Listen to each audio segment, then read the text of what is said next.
Runsmith Enterprises presents episode 13 of Topics in Endurance Sports. I'm your host, Tim. Today is Saturday, January 13, 2018. You can find out more about me at my website at runsmith.net, such as email, Facebook, Instagram, Twitter. Also about my coaching services, and it is the middle of January, and I have a special if you sign up in January. So check it out on runsmith.net. You can find out what the special is. Basically, it's a 2-for-1 special, or if you are signing up just yourself, you get an extra 2 months of coaching with any sign up in January, because I know a lot of people like to get things started at the beginning of the new year. This episode is brought to you by our new sponsor, Health IQ. Health IQ is an insurance company that helps health-conscious people like you, like runners, cyclists, weightlifters, get lower rates on their life insurance. Over half of Health IQ customers save between 4 to 33% on their life insurance. Note what they say there. This is not some company offering pie-in-the-sky deals. They're not saying every single one of you is going to save 80%. That means they have some integrity. If you go over there, they will let you know, first of all, whether or not you will save money. And over half of you will, but some of you won't, and they will let you know. And if you do save money, it could be a modest amount, or it could be a pretty hefty amount of money. So these are athletic-minded people who know a lot about running, cycling. They've gathered all types of data, and I will give you more information about that later. If you want to learn more from them and get a free quote, go to healthiq.com/endurance. Remember to say endurance, because then if you sign up, I get a few dollars. So that's the way this works. So healthiq.com/endurance. Go check them out, please.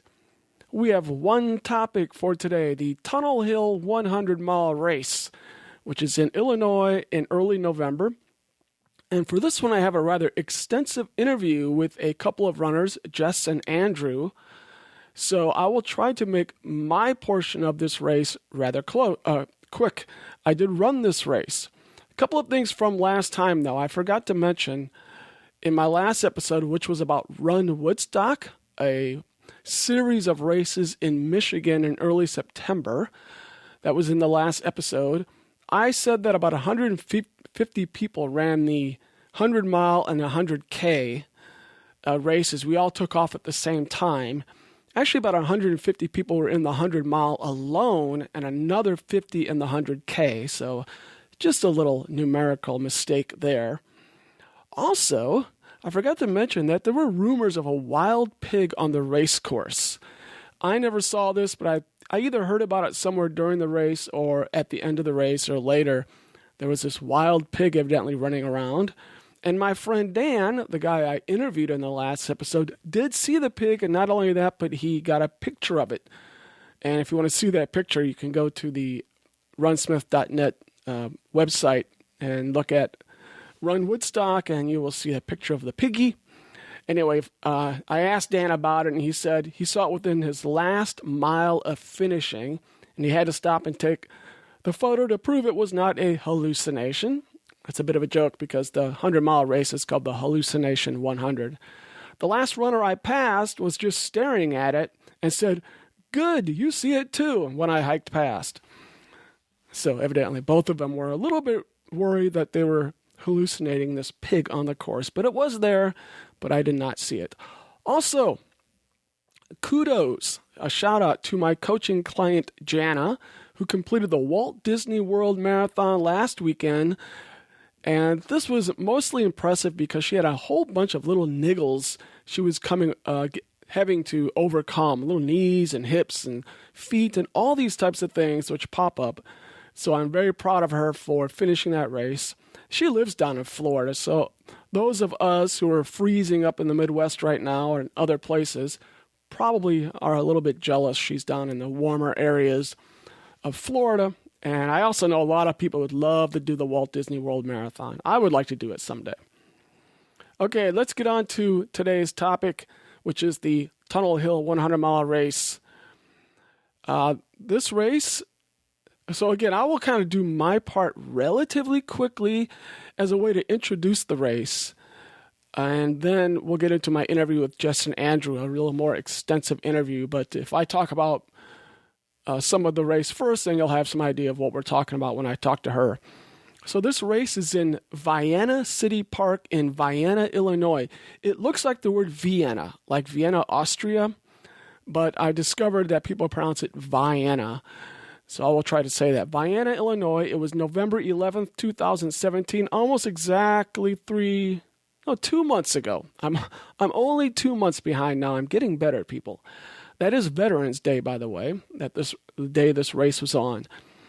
The night before, so it was about, I can't remember how many hours from us this is, 6 hours or something. We drove there during the day on Friday, November 10th, and we checked in. They picked this old school for check-in, and we checked in and got some goodies while we were there. For example, we got a hat. Oh, let me go grab the hat. Be right back.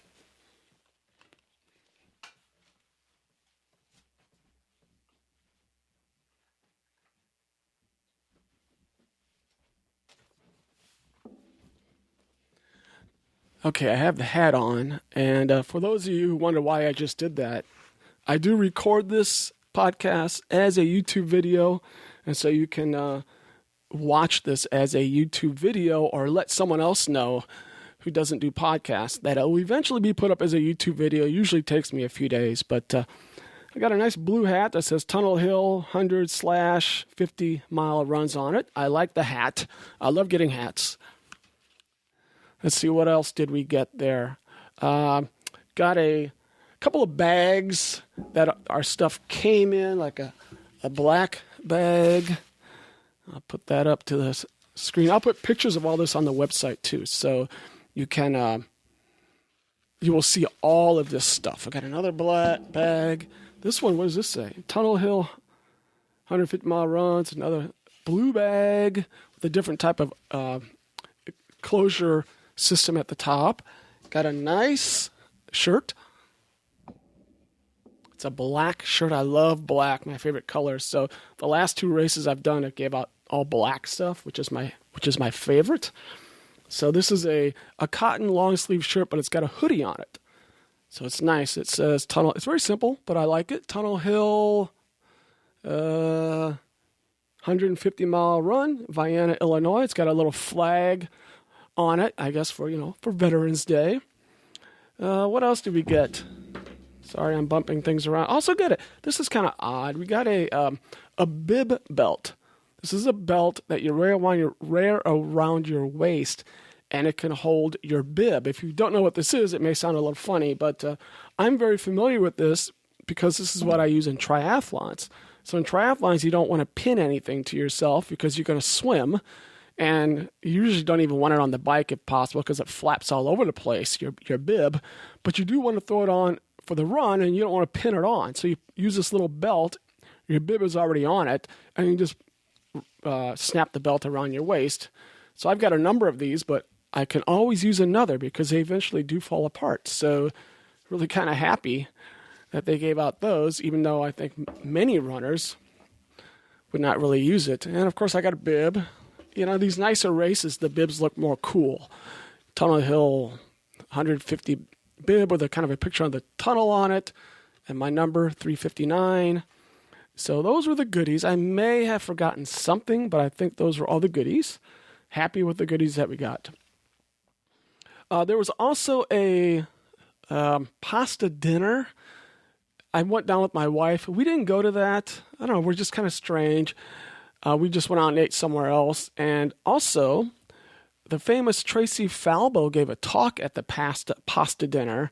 So I really should have went to listen to her, but we didn't go. But I heard she was very, very good.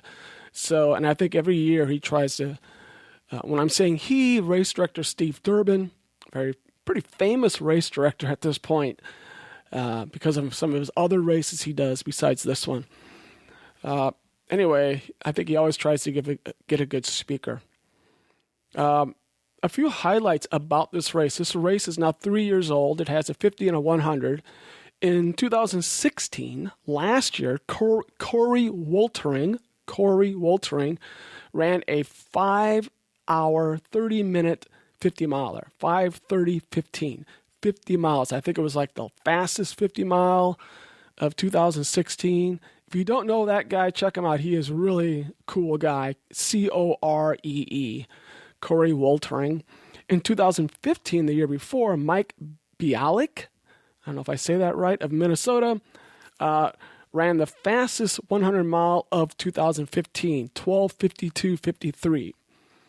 And in 2014, it was Tracy Falbo who ran an American record for a woman, on the trail, 100 miler. She ran 14:45:26. So if you haven't figured it out, this is a fast course. And if you haven't heard already what happened this year in 2017, you're probably living under a rock, but that will come up eventually. So before I get into more details about the course and the race, I should mention my little pre-race story. So in my last episode, like I said, I talked about Run Woodstock and my 100-mile race I did there, Hallucination 100. That was on September 8th, almost exactly 3 months before Tunnel Hill. So I figured after doing that, I would be able to carry over that fitness for 3 more months, do Tunnel Hill, then give myself a break. If you listen to that episode, I talked about how I messed up both of my heels in that race, the heels of my feet. You kind of have to listen to what happened. It was a very strange injury that I got to both heels. The thing is, it took me weeks to get back to running to normal. So that was early September. By mid-October, I still wasn't running all that well. Actually, did I say 3 months? It's only 2 months. 2 months before Tunnel. It's only a 2-month difference. So by mid-October, I was still having trouble running. Now we're down to just a few weeks before Tunnel Hill. Besides my heels, and I think because I'm trying to run and not hurt the heels, I started hurting other things. My knee was hurting. My hip was hurting. Everything was kind of falling apart. I think I tried one 10-mile race run, just a run. I remember going down to Cincinnati to a park and trying a 10-mile run, and I walked a bunch of it. It just was hurting.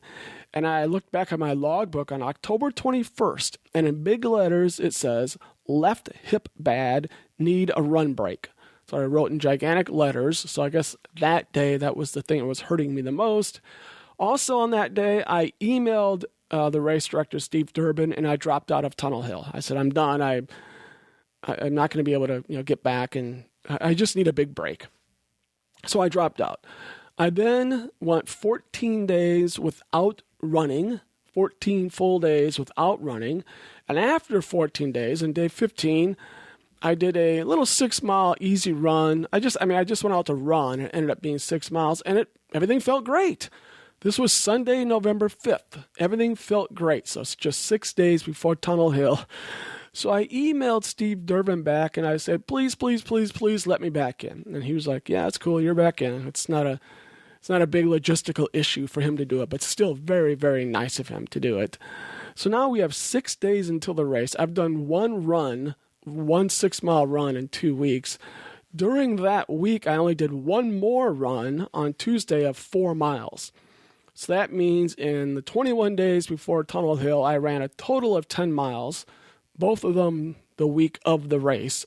And that was it. So my theory on this was that Tunnel Hill was so easy, so flat, that if I really had to, I could just power hike the whole thing. That was my idea. Had this race been a hilly race or mountainous, or I thought it was going to be a bunch of mud or really rocky and difficult, I would not have tried to do it. But given that it was going to be flat on crushed gravel, I said, let's give it a shot. At least I knew I was very rested. So there's the background going into the race. Not any more injured, fresh, but not trained anymore either. Just hoping that my condition from the summer was going to carry me over. So That evening, my wife and I stayed in a hotel in Paducah, Kentucky, which is not far from Vienna. It's about 30 miles away or 30 minutes away. That's where we stayed the night before. Race morning, Saturday, November 11th. The race started at 7 a.m. So we got there about 6, probably a little before 6. No problem with parking. We were probably 50 yards away from the start. I'm not sure how much issue there ever was with parking, if other people had more issues, but we were close to the start. So if you get there an hour or so ahead, you're probably going to be okay. The temperature was in the high 20s, so it felt cold, but I thought it was kind of great. I knew it was going to get up to, I think, the low 50s or something that day. I'd rather have high 20s than, high 60s at that time in the morning. So it just meant I needed a jacket, and I think I had some gloves, and needed to be feel warm, but I knew I could just drop it off at a drop bag down the road, so it wouldn't be a big problem. The course itself. Okay, here's a way to think about the course. The whole thing is crushed gravel. I mean, the only time you're not on crushed gravel is like crossing a road, or there's a little spot that's paved, maybe like right before the first turnaround, maybe for like a mile, it's paved. And then you turn around and come back that mile. So a couple of miles, and that's about it. Out of the whole 50 miles that make the course, you got a couple of miles that's paved bike path. All the rest is crushed gravel, very flat. It's USAT certified. That's very interesting. So it's a certified 100-mile course, which is why you see people coming and doing these records, because it's automatically certified. You begin by running south, roughly south. So you start in the middle of the course, and the course itself is going to cover 50 miles. So you run south roughly 12 and a half miles, and then back north 12 and a half miles. So you've run about 25 miles, and you're back at the start. Then you go north, and you run about 12 and a half miles, and come back about 12 and a half miles, and you're back at the start again. At this point, you've covered the whole course. You've done 50 miles. So very roughly, that's about how it is.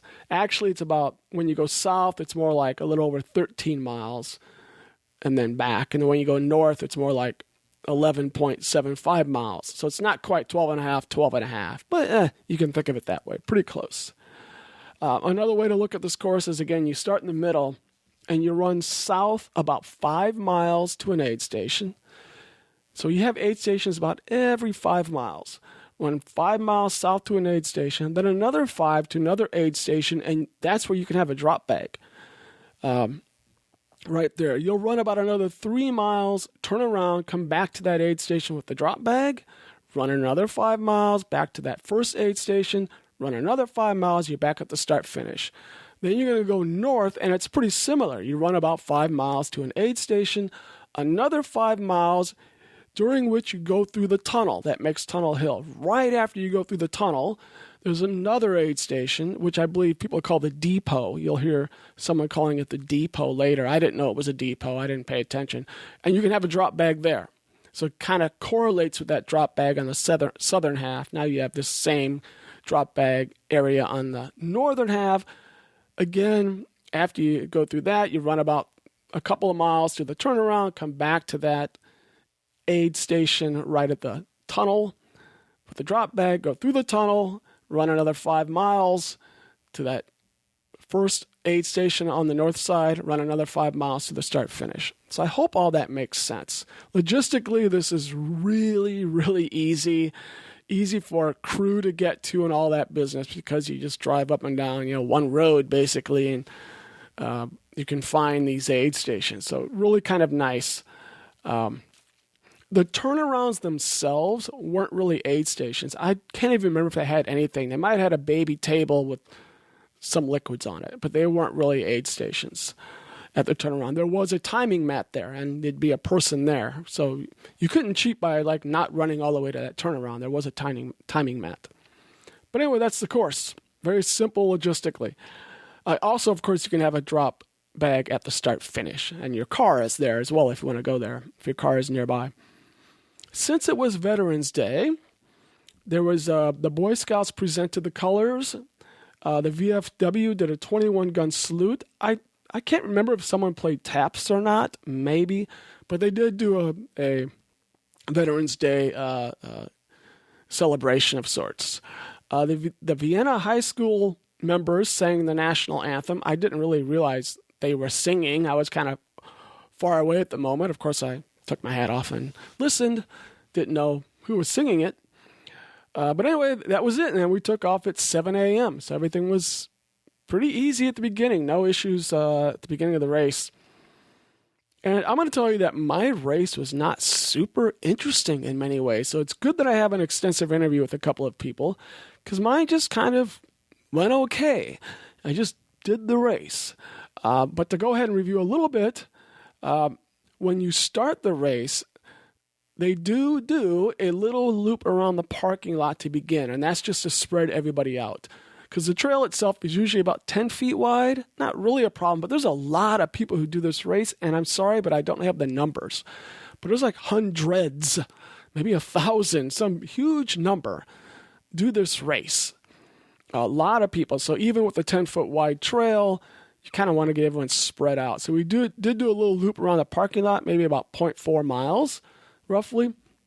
And then we went across the street and got on the trail to go south. And like I said, it was chilly. And I think at that first aid station, not the first aid station with a drop bag, which would be the second aid station, I dropped my gloves and a jacket off. And because it was just warm, now I was getting in the 30s and I was feeling good, probably high 30s by then.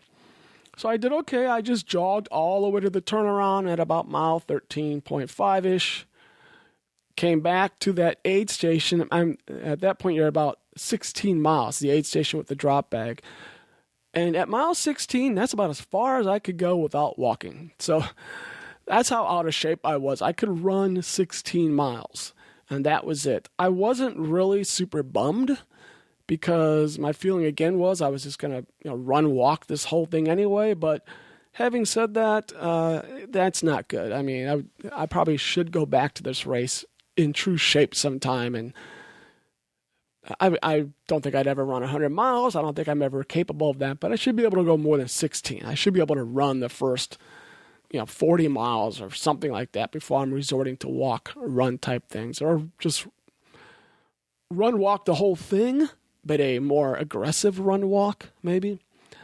But anyway, at that point, about mile 16, I'm heading back to the start finish, and I started a run walk, which I just made up right on the spot, where I did about a 0.3 mile run and a 0.2 mile walk. So I just looked at my watch, and every 0.3 mile, I'd go 0.3 mile run, 0.2 mile walk. And this was about 3.5 minutes of both, something like that. So really time-wise, it was kind of like 3 to 4 minutes run, 3 to 4 minutes walk, 3 to 4 minutes run, 3 to 4 minutes walk. And this came kind of naturally. I think I took a few miles to work this out. And that's really a pretty good little run-walk system for me. 3 to 4 minutes is nice. It's short enough that it doesn't feel like you're really waiting for that walk to come. If you do like 8 minutes or 18 or something like that, you're really waiting for that run because you're like, oh man, but 3 to 4 minutes, anyone can do that pretty much. And then you walk 3 to 4 minutes, and that's long enough that you're starting to itch. You're starting to say, I need to start running again. So at least for me personally, that might be something I'll do more often, is about 3 to 4 minute run, 3 to 4 minute walk. Anyway, I kept this up all the way through to back to the start finish, which is about mile 26. And I saw my wife, Deb, there. Said hi to her, and nothing really amazing I had to do there. I probably just grabbed a few more gels and stuff like that, a little food, and just continued on. Now I'm on the northern segment of the race. And for the first 4 miles of the northern segment, it's completely flat. And then it actually goes uphill. Now the hill is a joke of a hill. It's about 2% it's really a grade. I wouldn't even call it a hill. It's a grade. And honestly, if you're feeling good, you wouldn't even notice it. I don't think you would notice you're going uphill. If you were like flying along and feeling good, you'd still think you were going perfectly flat. It's the type of thing where you're feeling really, really bad, then you say, oh, I guess I'm going uphill. You can't even really see that you're going uphill. You can kind of feel it. But I didn't really feel it this first time. I just continued on with my 0.3 mile run, 0.2 mile walk. I was able to do this for a long time. So the hill itself goes up for about 5 miles or something like that. And it ends around mile 36, or 10 miles up this. And that's right about the tunnel. So the tunnel kind of ends the hill. You walk through the tunnel. Right on the other side of the tunnel, about another 100 yards, is the aid station. The tunnel itself is 800 feet long.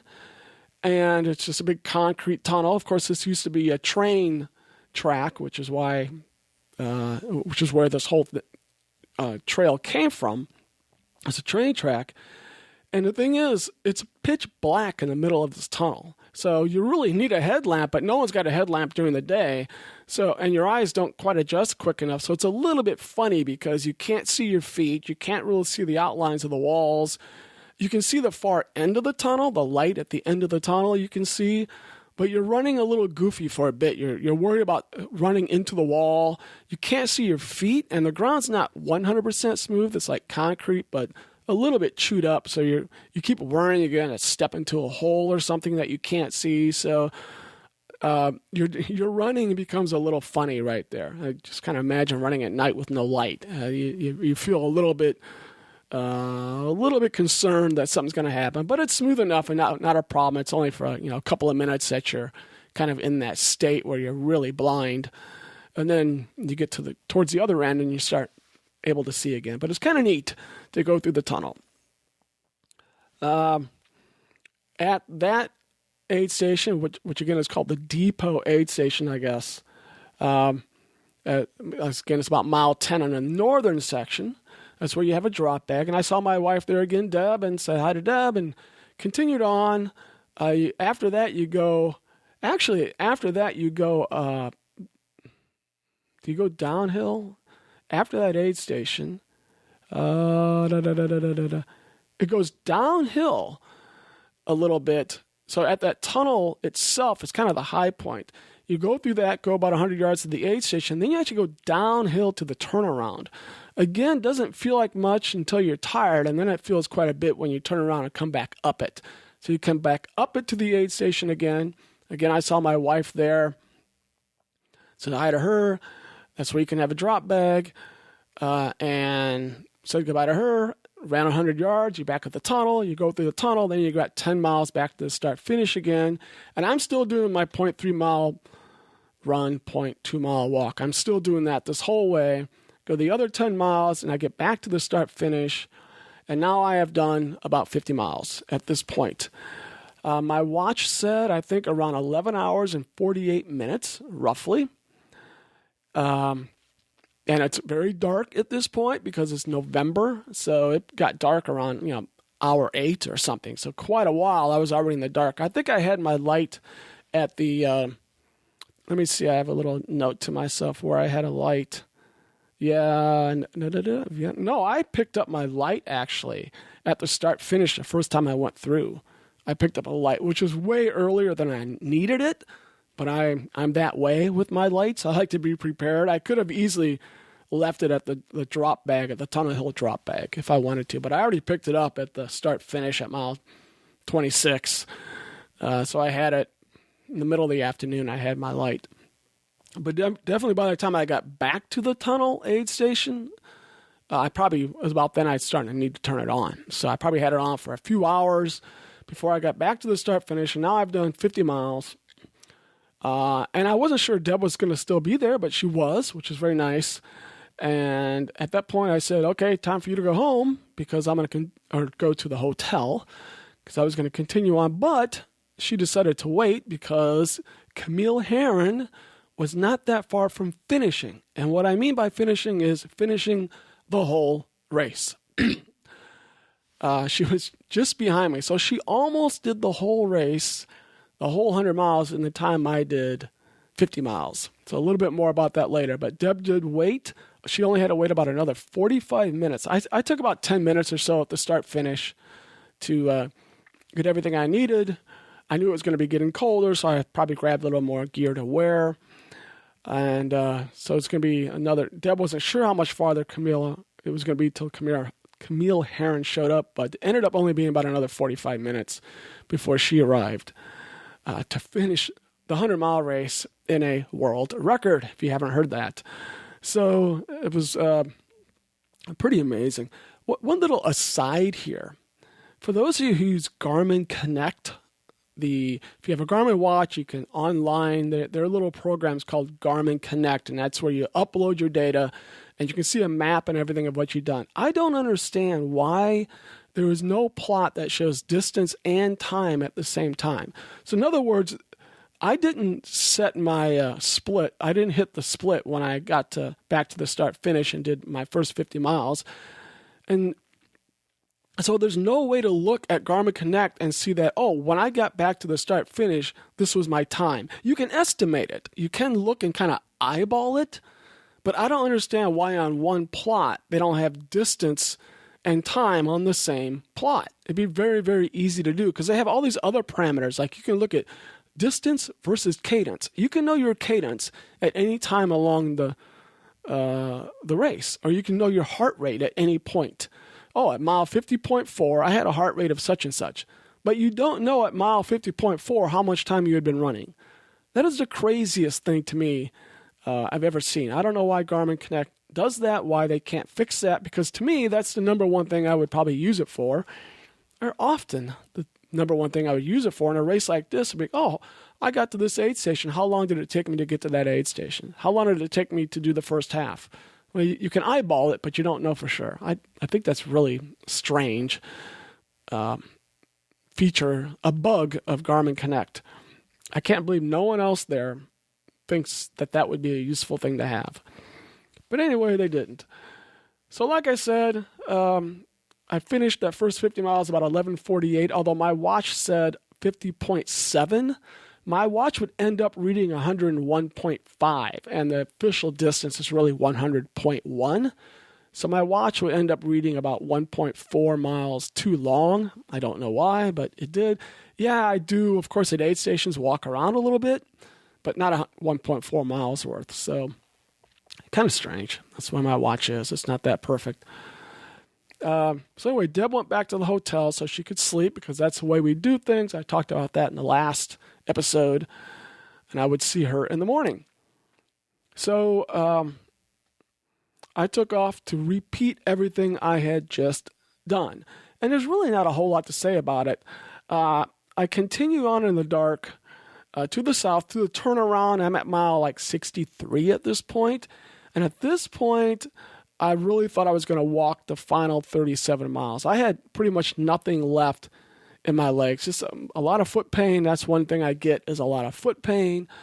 Hips were bothering me, the hip flexors. Everything was kind of just hurting. It wasn't so much of a bonk again. I had energy okay, but it was painful to run. This is the way things usually work for me.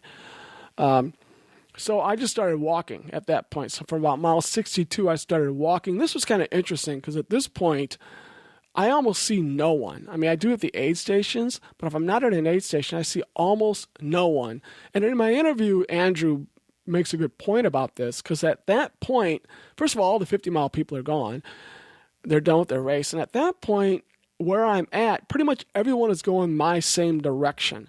They're either behind me, following me, or they're in front of me, going that same direction on the north side of the course.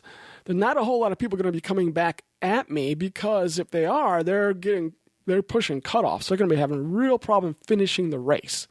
So I was far enough at the back that at this point, anyone left is pretty much all in the same, all the same direction for the most part. A lot of people are coming at me, but they're going to stop and finish the race at the start finish.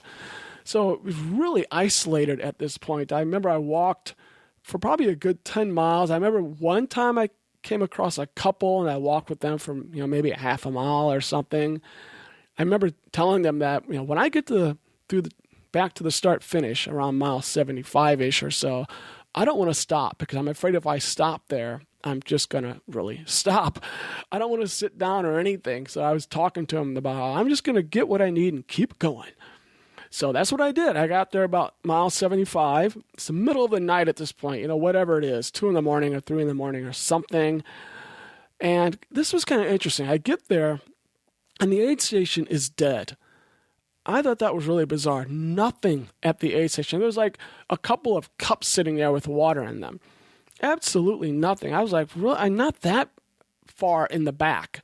All right, this race is not going to be over for like another 8 hours or something, or something like that. I mean, a long way to go before this race is over. What the heck, Luckily, I had what I needed in my drop bag.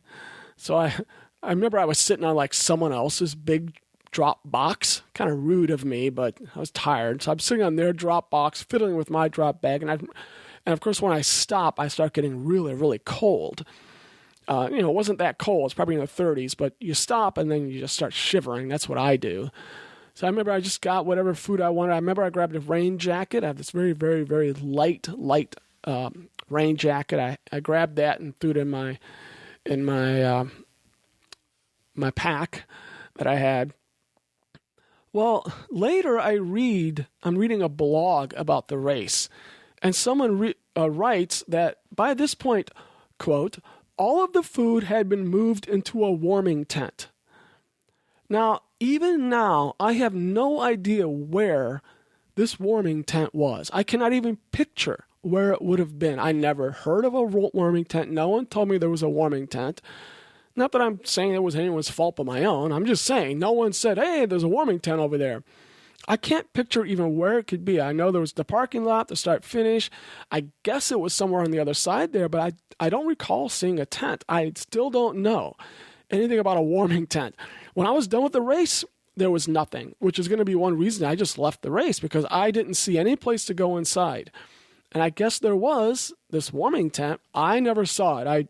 No clue. I'm probably the only person out of 1,000 who doesn't know anything about this warming tent, who did not figure this out. But that's me. I'm so, I don't know. My mind doesn't really work properly at times. So it was probably right in front of me, and people were probably going in and out of it, and I just didn't notice. I saw porta potties. I went into the porta potties, and that was it. So I was only at that start finish in the middle of the night for 15 minutes or whatever it took me. Just only because I was moving really slow. I would have been there 3 minutes if I could have moved faster, but I sat down and I had to take my gloves off and go through my stuff and grab this and that. Maybe it was only 5 minutes. I don't know. It wasn't very long. So anyway, I continued on. Somewhere around this point, maybe just before or just after, I did start running again, if you can call this running. I settled into a 0.4 mile walk and a 0.1 mile run. I know that sounds really pathetic, but actually I think it helped. 0.4 mile walk, 0.1 mile run. The 0.1 mile run, obviously, I'm not doing much running, but I did a couple of things. For one, it kind of broke things up, which helps. So if any little pain the walking was causing is a little bit different pain the running is causing. Plus, every time I ran, I'm going a little faster, of course, there, and that's at least 40% of what I'm doing, right? 0.2 miles out of every mile. So it's at least, it's 20% of everything I'm doing. So at least 20% of my distance I am running. But on top of that, I think every time I stopped running, I'd walk a little faster. That was the other thing. It urged me to walk fast. Because if you do nothing but walk, your walking kind of gets slower and slower and slower. But because I kept running every 0.4 miles, I start running again. Then when I slow down to walk, my walking was faster than it would have been. At least I'm pretty sure that was the case. It just kind of urged me to do a faster walk. So I think it actually helped. Doesn't seem like much running, but I think it probably was a matter of a couple minutes per mile faster. So I think it helped. So everything, not a whole lot eventful happened during that. Again, the last 50 miles or the last 24 miles, around mile 95-ish, I started feeling a little mist, like it was going to rain. This is the only precipitation I ever felt at this point. And when we talked to Jess and Andrew in their interview, they're going to find out they said they got snowed on. I never got snow. And they said they got rained on at a time when I think was much earlier than this. I didn't get that rain either. But I started feeling a mist. I pulled my jacket out and put it on, but then it stopped almost right away. I kind of wish I had not put my jacket on because it took effort to do. And I didn't have the energy to take it back off, so I just wore it into the end. I was almost starting to get a little warm, but it was okay. But that was it. That was the only precipitation ever I felt It was right there. I believe at the end, the last 10 miles, I didn't always have cell service on this whole thing, but I think I was getting somewhere in the last 10 miles. So I was texting my wife saying, I'm about, where I'm at, 4 miles to go, 3 miles to go, whatever. With about 1 mile to go, she came out and saw me, which was really, really nice, because then I just said, heck with them, walking the whole last part with her. So it was kind of nice. I even slowed down to just a crawl, because I knew I was going to make it. So, I was like even half the pace I was going before. I really slowed down. I'm like, yeah, what the heck. So I walked with her the last mile or two and finished the race. 27 hours, 14 minutes, 31 seconds. 27:14:31. It was 10:14 a.m. Of all the people who finished, I was 132 out of 180 finishers. So as you can see, towards the back. 98 of 120 men, quite towards the back. There were only 14 DNFs, but that's not true. This race allows you to drop during the race to the 50. So even though it looks like only 14 people did not finish the 100-miler, I think that means 14 people didn't get 50 miles in. A lot of people probably dropped, but then they got credit for a 50-mile. Which is totally fine with me. They make the rules, but I guess a little part of me would like to know how many people started the 100 and then how many people dropped from 100 to 50, just for my own knowledge, I guess. Maybe make me feel better if I knew that was a larger number, so I can say, well, I was 98 out of 120 men, but, so many more men actually started. Might make me feel a little bit better. But again, race director makes the rules, and who really cares, right? Nobody really cares. So at the end, we got some goodies at the end here. We got a beautiful buckle, which I'm showing up on the camera right now. Tunnel Hill, it's gold and silver. Got a picture of a couple of people running out of the tunnel. Very nice. This 100-mile run. And also a hoodie jacket, which I love, because I love, love, love hooded jackets. I've been wearing this quite a bit already. It's black, which I love. On the back it says Tunnel Hill, Vienna, Illinois. It says on the back. On the front it says Tunnel Hill. Over the zipper, it says, if you zip it up, then it says Tunnel Hill, like so. And you zip it up. And it's got a little patch. It says 100-mile run. So again, I'll put pictures of all this stuff on the website, and you can see it. But I love that hooded jacket. I wore it a lot, because I wear hooded jackets all the time. So it's very, very, very, very nice. And let's see. When I finished, like I said, I was very tired. Everything was kind of hurting, like it always is with me. And I was starting to get very cold when I finished a race. When I stopped moving, I just start shivering pretty quick. So we got in the car. I said, let's go. I just want something to eat. Because again, I saw nothing. Absolutely nothing. Not a banana. Nothing. I saw at the finish. I said, let's go get something to eat. Let's go over to, there was a Casey's gas station. I went over there, got a slice of pizza. And I was going to go back. I thought, let's go back. And I got my recorder. Maybe I'll interview someone. But I was kind of too tired to do that, like I said last time. And I just felt there was no place to go. Again, I guess there was this warming tent and people were there, but I did not see it. So I said, what the heck? So I was probably at the finish for like 5 minutes. That was it. I did talk to Steve Durbin for a little bit. Nice guy. He even remembered who I was. And he said, yeah, see, you finished with plenty of time. What a great guy. So that was really kind of nice to talk to him. Again, he's a great race director. I definitely recommend some of his other races that some of you know about. Of course, the Barkley Fall Classic, the Ruts Run Under the Stars, there's Land Between the Lakes, there's this one. There are some other ones as well. Durbin Race Management. Go check it out. If you just look for Tunnel Hill 100, that's just one of the races. So definitely check out his races. Anything else? We're about to go into the interview here. So by now you have a good idea of the race itself. Kind of how it works.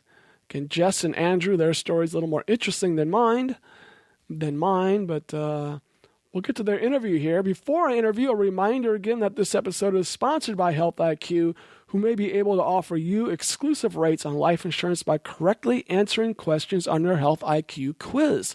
So yeah, go take a little quiz they have, and that can help you save some money on life insurance. More savings may be realized by submitting race results and or Strava data, this type of data. Health IQ has done the research and have gathered all types of data about health-conscious athletes. For example, high-endurance athletes have a 27% lower level of mortality from cardiovascular disease and a 40% lower level of mortality from cancer than your average bloke. So there you go. They know all this stuff. So if you want to save on your life insurance, go to healthiq.com/endurance. healthiq.com/endurance. Get a free quote. And with that, let's get on to Jess and Andrew and their little story right here. Oh, right here. I by the way, I went down and interviewed them about a month after the race. I went down to Cincinnati and interviewed them about their race. And we'll start that right here. Okay, I'm here with a couple Tunnel Hill finishers. I'll have you say your names. You are? Jess Overly. Jess Overly, and you are? Andrew Witterer. Get a little closer, Andrew. All right, Andrew. What's the last name? Andrew Witterer. Wetterer. Yes. It's a little bit of a tongue twister to say your last name. Oh, it's just Wetter plus ER. Wetter, ER. More wetter. Yeah. Right. There you go. Exactly. Got it. And Jess, you are from just around the corner, right? Yeah, we're on my block right now. In the great city of Cincinnati. Yep. And we're in Oakley right now. Oakley, that's a little neighborhood. So I'm kind of new to Ohio, but I'm learning we have neighborhoods in Cincinnati. Correct. That people often refer to, which confused me because then I realized later that it's actually Cincinnati. Cincinnati has because 52. the map doesn't have these names. No, but 52 neighborhoods in Cincinnati, and that's what comprises Cincinnati. And that's what makes running around Cincinnati so much fun, is each neighborhood kind of has its own little feel. Right. Well, this is a very nice little spot. I ran up and down the street. I liked it. Very nice. Andrew, what neighborhood do you live in? Or do you live in Cincinnati? I'm in Cincinnati. I'm actually just down the road in an area called Madisonville. Specifically Madison Place with inside Madisonville, which makes it even more confusing for out-of-towners. It is very confusing. I agree. All right, so both of you did Tunnel Hill. First question, have you run Tunnel Hill before, Jess? I've done the 50-miler the last 2 years. The last 2 years? Yes. Okay. And were both of those successful? Yes, I loved it, which is why about mile 40 in last year, Andrew was my entire crew.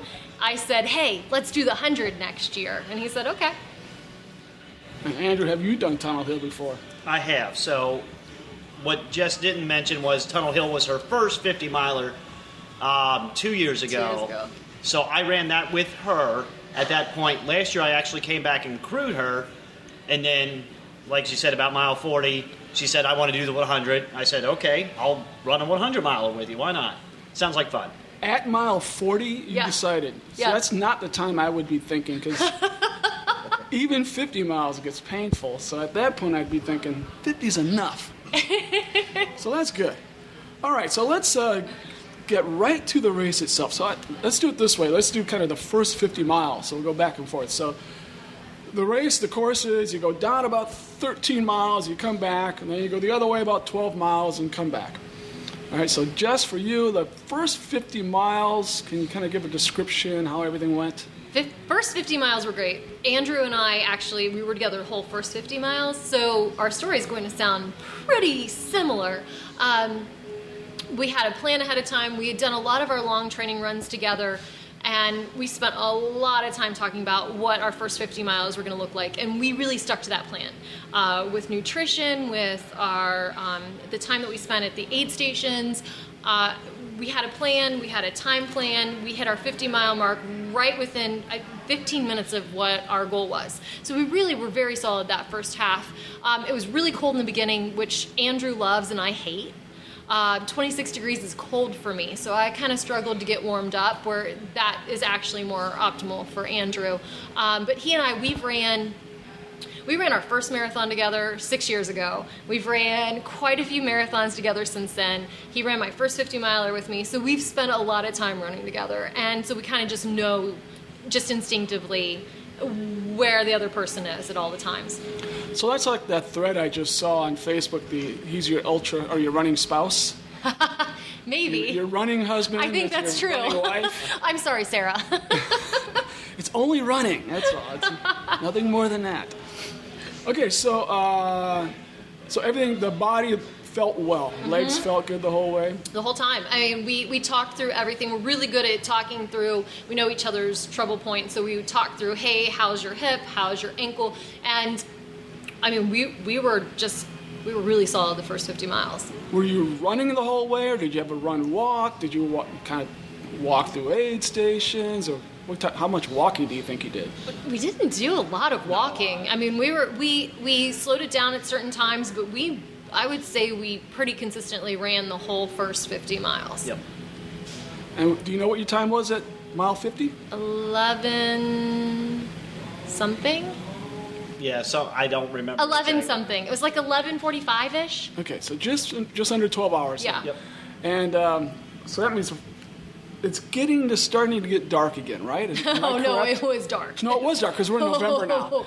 Yeah, because it gets dark at 4:50. That's right. So it got dark around hour 8 or something. Yeah, it's starting, or 8 or 9. It's starting to get dark already. And so we knew that ahead of time. So we knew that when we came through the depot the second time, that we were going to need all of our lights.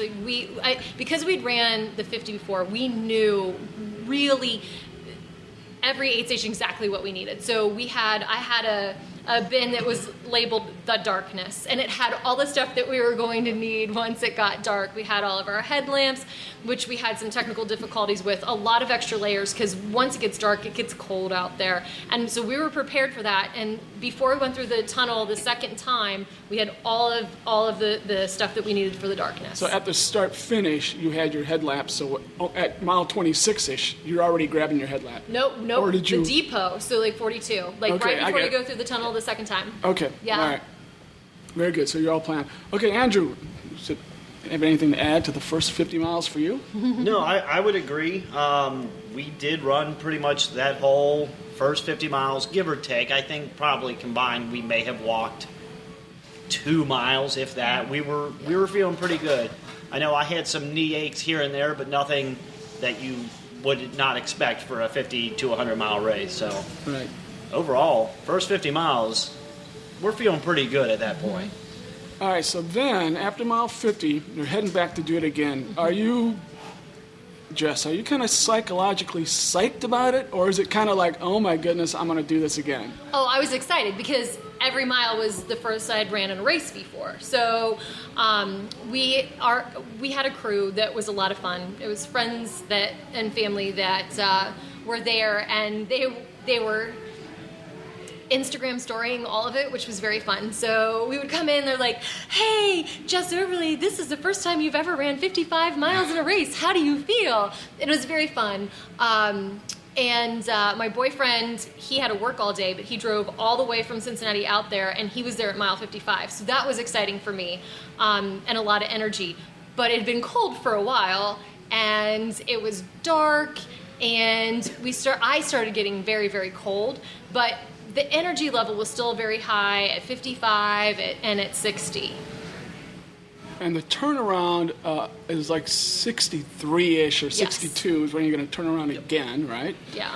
And then you're going to come back. So, all right, so you're still feeling pretty good heading out for 50. You're not frightened. You're not scared to death Not that yet. you're going to have to do this again. Andrew, this isn't your first 100, right? No. So you're used to that, but still, nevertheless, every race is different. So you're still feeling pretty happy setting out for the next 50? Yep, for the most part, once we got into 50, got a little bit of soup. They have some good soups to kind of help warm it back up, which is real important when the temperature starts dropping. So kind of go back out for the next 50 milers. Still feeling pretty good at that point, going into the first turnaround at, what did we say, 62, 63. Right. Feeling pretty good still. All right. Okay, so second 50 miles, Jess, how did that all go? Did things stay steady, or did you have a nice downhill slide into? I would say it wasn't even a nice downhill Despair. slide. It just was. It was just a drop. I'm not great with cold, but I do just want to echo what Andrew said, that the reason I chose this to be my first 100-mile race is that, well, I love the 50s, but it's just, Steve Durbin says, such a good job. It's so well managed in each of the aid stations. Every time you pull into aid station, you're just excited because it's kind of like a little party. Yeah. And you just love being there. But when we came back around that second time, so that would have been about mile 67, I didn't do as well. I was really, really cold. And there was a heater and a tent, and I was trying to get warm. That's where I saw you guys, right? Yeah. Isn't it? Yep, Yeah. that's exactly right. You guys were a little ahead of me, and I came, and I kind of came in, and I was afraid to sit down. You guys are sitting down. And I was afraid if I sat down, that'd be the end of my race. I was kind of like, how do these people have the guts to even sit? Because... Oh, I wasn't going to sit down. Yeah. So I was hanging out because by Andrew the was all heater. bundled up in a blanket or something, weren't you? Well, by he that fire? did that because I passed out.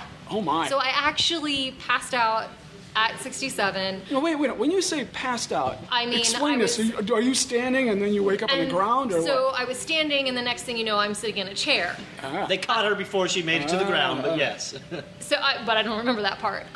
There was a heater. I was trying to stay warm. So, you know, those heaters are on the ground. Yeah. So picture leaning over, trying to stay warm. When I stood back up, I got really lightheaded, and next thing you know, I'm in a chair, there's blankets all around me, and there's people trying to talk me out of running the rest of this race. Oh, my. But I didn't want to be talked out of this race, so I chose No, every word. who was doing that? There were two people that were managing that aid station. Man, they need to be fired. I'm just joking. No, they did a good job because, and they interviewed me. They interviewed Andrew. They went and talked to him because we were running together. They talked to my crew, Right. And they finally agreed because I had such good support to let me go back out there. But So they were at just 67 concerned that you were going to keep running and then fall over in a Right. ditch or something. Right, you know, and it is in the middle of nowhere, and Right. you know, it's not really how you want to lose a person.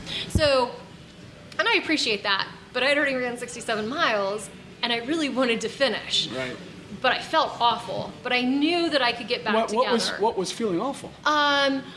Well, I stomach, just or- passed out. No, actually, my stomach was great. I'm really good at eating the food.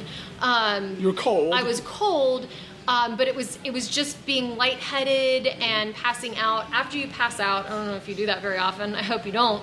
Your body just takes a while to get back into a sync again, and that's what I was dealing with. Did anybody suggest give her a bunch of sugar? Like your brain was low on Thank sugar. goodness they did not, because I'm hypoglycemic, and Wow. that would have been horrible. Oh. Horrible. While you're half Yes. awake, start stuffing sugar in your mouth. But my crew knew that. So, and that's one of the reasons why, like, if you do, I have a lot of food allergies also. It's important for me to have a crew, because if I can't be coherent, I need someone there that can say, hey, you know what? She has this allergy, and there's someone there that will always make sure that what I'm taking in isn't going to actually kill me. Do you think, I'm wildly guessing, so is sugar maybe related to you passing out to some way? Do you have any guesses of what happened? I really think nutrition was tricky because I was so cold. My body was fighting that. My body was just fighting a lot of things. I do think that I could do nutrition better, and that's why I'm going to have to do another one to figure that out. I mean, it is interesting that it's one thing to be cold when you're stopped, but you're cold even while you're running. Yes. So that, I think, is not going to be the norm. I bet most people are okay when they're running. So the fact that you're cold while you're running, that says something about, like you said, something interesting about you, I guess. Yeah, okay, we'll go with interesting. I mean, we all have our own little challenges, and that's going to be, I think, a challenge for you, because it wasn't that darn cold. I mean, granted, I can look at you, you've got no fat on you, which doesn't help. But nevertheless, that must be a challenge you're going to really have to work on. Right, and Andrew, I mean, he was in a position where they were coming and saying, hey, can you make sure she's okay? Yep. So they're putting a lot of pressure on him also, because we had just ran the first 67 miles together. All right. Okay, so after there, you guys, how long do you think you were in that aid station? I don't know. We were there 30 minutes. Well, that's not that horrible. That's really not that bad. No, but at that point... I've had times I've just sat, and before I knew it was 15 minutes, without even thinking? We had a goal of getting in and out of the aid stations, with one exception, mile 50. We were going to spend more time there to kind of get warmed up, get some extra clothes on if it was cold, which it does get cold there. Yeah. We were planning on being in and out of aid stations within about 10 minutes. And then to sit there for 30 minutes, for me, to be quite honest, I hadn't passed out. And I'm sitting there going, are we even going to be able to run again? At this point, I'm starting to think about my race. I came out to run 100 milers, but I also told Jess that I would run 100 miles with her. So I'm starting to wonder, am I going to have to go on by myself at some point here in the near future, or now? Are they even going to let her continue? I'm starting to get a little nervous at this point. Are you also starting to kind of lock up? Like if I run that long and then I'm sitting, all of a sudden I start, rigor mortis starts setting in. Basically, everything just starts stiffening, and it's that much. That's another reason I don't want to sit, because I will just start locking up. Everything gets stiff. Right. And so then you get back up, you're like, oh my goodness, I can't move. I mean, we get a little of that fear. Thankfully, I didn't really lock up. I think my hydration was good, which helps. So I would stand up periodically, a little tighter than normal, but I'm also at mile 67, so it's to be expected. My legs are going to be a little tired, but for the most part, I'm still feeling pretty good. So I'm just kind of sitting there waiting, going, I'm feeling good. I know she's not. What do I need? What do I do now? I'm kind of in a dilemma. At this point, we still had plenty of time. I think we were at like hour 13, maybe 14, so we still had plenty of time. But in the back of my mind, I'm starting to get a little nervous. Am I going to have to go on by myself? Am I going to have to leave her? So it was a tough situation to kind of sit there and wait for such a long period of time. It's not long in the grand scheme of things, but it felt long to me. Yeah. Okay, so Jess, you drag your butt out of there. Do you start running, or do you guys just start walking at first? So just to get going? I still wasn't completely there. So I said, okay, I'm just gonna walk. I had listened to Tracy talk the night before about, you don't stop, you don't quit until you hit hour 30. You just keep going. And I'm like, all right, so I'm just gonna keep going. So we walked. And we walked all the way from there to mile 76, which is like the big main hub there at Vienna. So we walked, and it was cold, and it was miserable, and it started raining. Not a lot, but it rained enough that I'm like, it is definitely raining. It is raining. It is definitely raining. And we didn't have our rain gear on us. And so we got a decent amount of wet before we hit mile 76, and Andrew was awesome and stayed and just like hung with me as we walked all the way to 76 to see where we would be at. And we passed a lot of people in that range that we knew, that we had trained with, that we had talked to, and there were a lot of tough conversations where people were really struggling with, are they going to keep going? Are they going to have to pull out? It was actually a very emotional stretch for that reason. Yeah, it's funny because I think I walked from 62 to 76. I walked that whole 13 miles, and that's why I passed you guys, but I must have just been maybe a mile ahead of you the whole way to 76. I remember saying to myself, I don't want to stop when I get there, because if I stop, that may be the end. And I was actually walking with a couple other people, and I'm like, I'm going to get right through there in minutes, because I don't want to be tempted to quit at 76. So I think I walked that whole stretch as well. Or maybe up to at least 70, early 70. I may have started jogging again. But all right, so you up to 76, and you're just kind of hanging with Jess. Absolutely. And monitoring everything.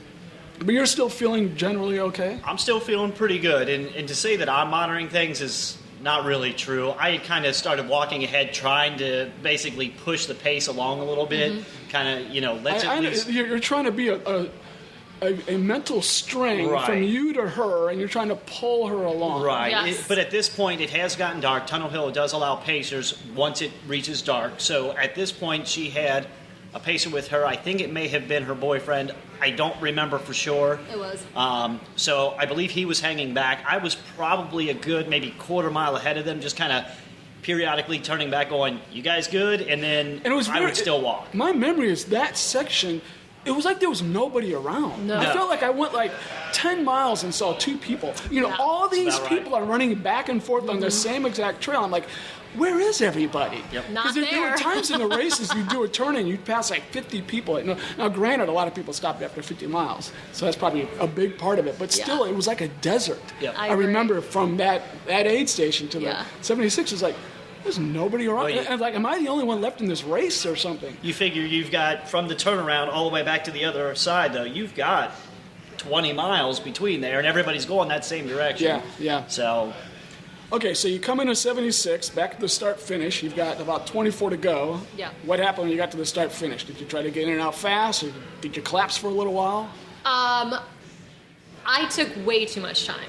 We took my shoes off. I couldn't put new shoes back on. My feet hurt. They had to put Vaseline on the bottom of my feet, which is why my crew was so important, because they brought all kinds of crazy stuff like Vaseline. Was it hurt because it was blistered up or beat up, or just... I actually had no blisters because Newtons are awesome, but they were just raw. Ooh. Just for being out there for so long. Right. And those last 2 hours we were also getting not a lot of rain, but enough rain that we were getting wet, so that was impacting us. I was cold, I was eating soup, I had to change a lot of clothes because they were wet, and everything was moving slowly. And I was moving way slower than Andrew was. So when we decided to take me into the little depot, kind of change out of things, with the females, I came back out, and Jason, who was part of our crew, said, hey, Andrew went ahead. I told him he needed to go run his own race.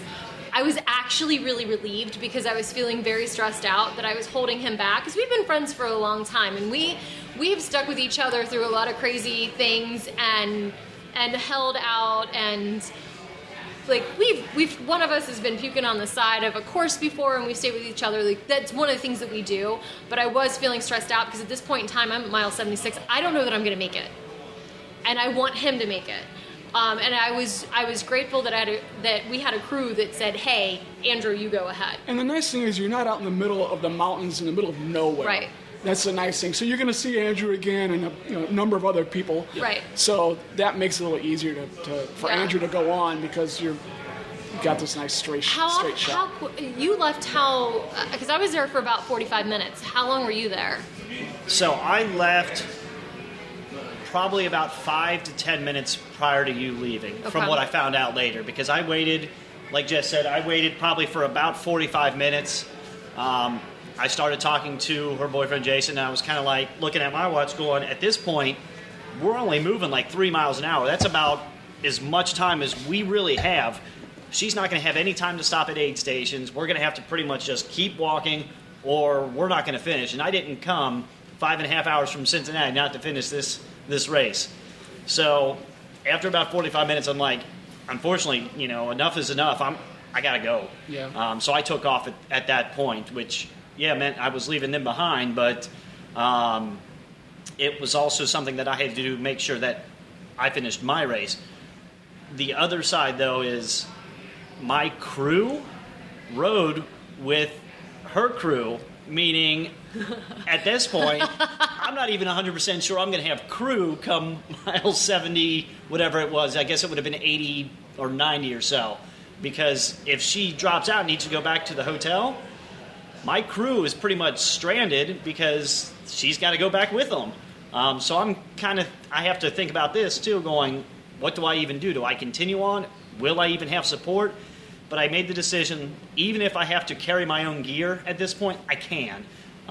Everything I could strap onto my pack, I could finish. It certainly would be easier to have somebody to take some stuff, but it's not necessary. So at that point is when I moved on. Yeah. Okay, last 24 miles, how'd that go? Was it a death march? Or did you revive? So here's what I'll tell you. I really, really hated all of it. By mile 80, I told everyone who I knew and didn't know that this was the worst decision I'd ever made in my entire life. I was never going to do a 100-mile race again. It's definitely a very, very stupid thing. But I had a great crew that was doing math in their head the whole time to figure out what time I had to hit each aid station, because I didn't want to get pulled. Because the worst thing that could have happened to me was to walk into an aid station and be told, well, we need your number, you're done. And I was really, really afraid that in 97 that was going to happen. So I'm trying to do math in my head, but I'm pretty incoherent. By mile 95, I thought there was a little red wagon following me. I was seeing like highway signs on the trees, which clearly were not there to everyone else, but I was like, oh, it says Vienna's only 13 miles away. And my crew's like, no, Jess, that doesn't say that. That's not actually there. I'm like, no, that sign right there. They're like, no, that's not really a thing. I kept turning around, thinking Red Wagon was following me. I was a little crazy at the end, but I kept trying to do the math, and I couldn't do the math because I wasn't coherent. And when I came through the tunnel that heading out the last time, there was another group coming back through, and they said, hey, you're on track, you're good, you're over an hour ahead of the cutoff, you're gonna be fine. And I actually, like, tears just started, like, rolling down my cheeks because I couldn't do the math. I'm like, really? Is that true? Is that real? So I came into that depot there, and I was just so ecstatic that I wasn't gonna get pulled. It's also the time that I found out I loved grapes. I had no idea I loved grapes until right then. So for the rest of the time, my crew was just like throwing grapes at me to try to keep stuff in. Because I was at the point where I didn't want to eat anymore. Because it gets hard to eat for that many hours straight. Like, I thought I loved eating, because I do. But eating for 30 hours is really, really hard. And so it was tough. And when I came back around the last time, I kept switching off crew members. I had 3 with me because we sent Sarah to stay with Andrew. So he had Sarah for the last 8 miles. I didn't. So I had crew switching out with me because I was kind of a hot mess. And they kept saying, okay, I'm going to need you to pick up 30 seconds. We need to pick up at least 30 seconds the next 3 miles. And they're talking me through this, and I kept wanting to stop, and they're like, nope, you can't stop here. Okay, you can stop here for 90 seconds to stretch your legs. That's it, 90 seconds. Are you walking all of this? I am. I walked the last 24 completely until I got to the very end. I was like, okay, I'm jogging this in, which was hilarious. I didn't even know if I could, but I was able to. But it was all walking because I had listened to what Tracy said, and she's like, if you can't run, you just keep moving, and I did.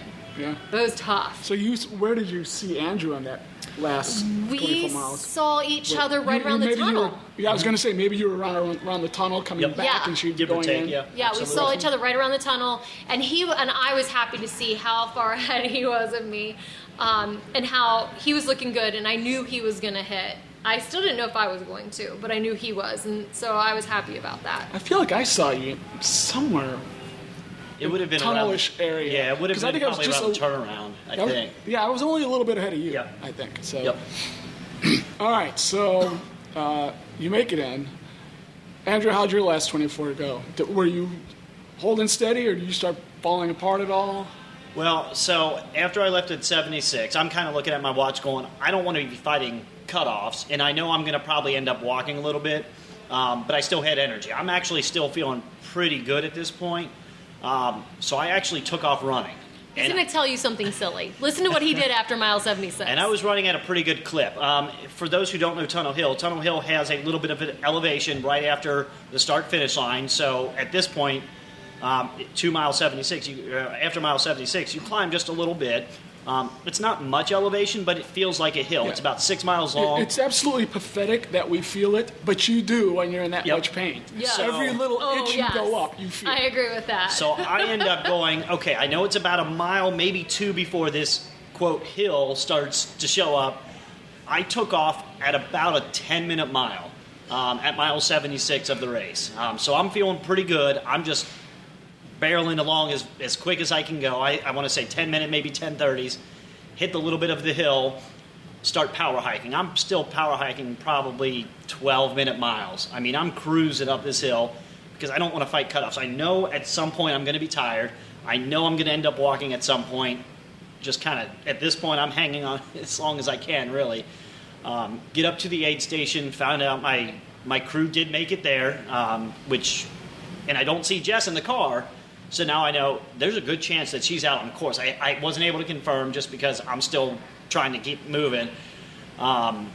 So I get out past the aid station. There's about a 2.5 mile run until you get to the turnaround and start coming back towards the start finish.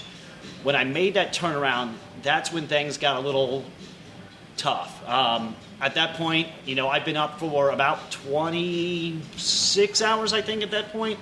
I'm exhausted. I've been having some caffeine through the night. I was able to make it.